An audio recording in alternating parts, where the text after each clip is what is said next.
Ang lulutuin natin ngayon ay tuna steak. Welcome po sa Kawali ni Waray. Okay. Ito yung tuna na binabad na Sa toyo marinated calamansi. sa toyo mansi. Toyo calamansi. Ngayon, i-coat natin siya ng Flour.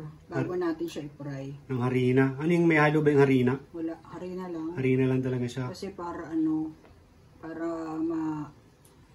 maluto natin siya nang hindi masyadong tostado kasi sasabawan pa to eh. Para huwag masunog, no? No. So, yung marinated na tuna sa toyo calamansi, coat natin ng Flour. harina ng flour. Bago natin iprito, Bago iprito, ng half cook. ng half cook lang. Okay. So, ito na yung kawali natin. Kawali natin na may mantika na. Okay, piprito na po natin. Prito na tayo. Yun.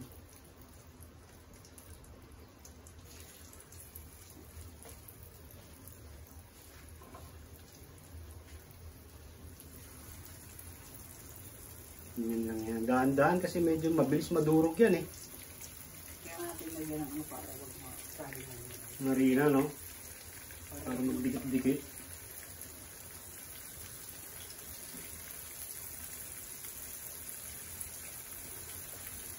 Load na po natin siya lahat. Kasi kasya naman siya sa kawali.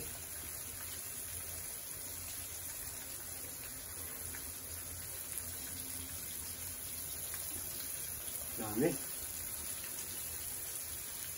Yan. Sarap yan. Yan, so ipiprito lang natin siya sa mahina apoy. Hindi naman ganun kahina ha, kasi maraming laman yung kawali mo eh. Dapat yung tama lang, sakto lang. Kayang-kaya niya ng tansyahin yan. Tapos kung ipiprito ng todo-todo, kasi lulutuin pa natin siya sa sarsa niya, yung pinagbabaran. Yan, babalik ka rin na natin yung tuna natin. Yan, ang ganda na, oh.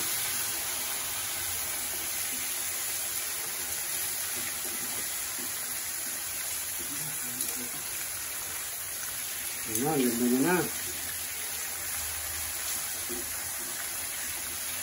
Hirap. Kasi mabatag eh. Magkadurog-durog. Yun, luto na. Half cook na yan. Pwede na yan. Natanggalin na natin. Tapos kukuntin na natin. Yung sibuyas. Pipito natin yung sibuyas na puti, no? Oo.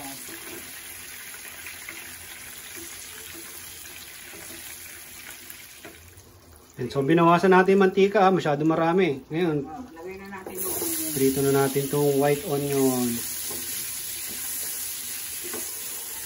Sakto lang hanggang maging translucent lang yung kulay niya.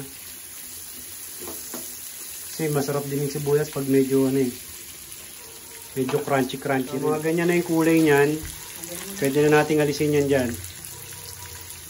Tapos, tutuloy na natin yung pagluto ng tuna. Yan. Nilulutuin na ulit natin yung tuna natin. So, ngayon, niluluto na natin siya sa may konting mantika. Tapos, yung pinagbabaran niya. Pinagbabada ng tuna natin. Yung toyo calamansi. Hindi na natin tatapusin yung pagluto niyan. Hindi na natin siya papalambutin ng solid. Stay natin siya hanggang maluto. Ayos! Yan, lagay na po natin to. Lagay na po, luto na yan. Yan, nilagay na yung sibuyas. Luto na po. Enjoy eating.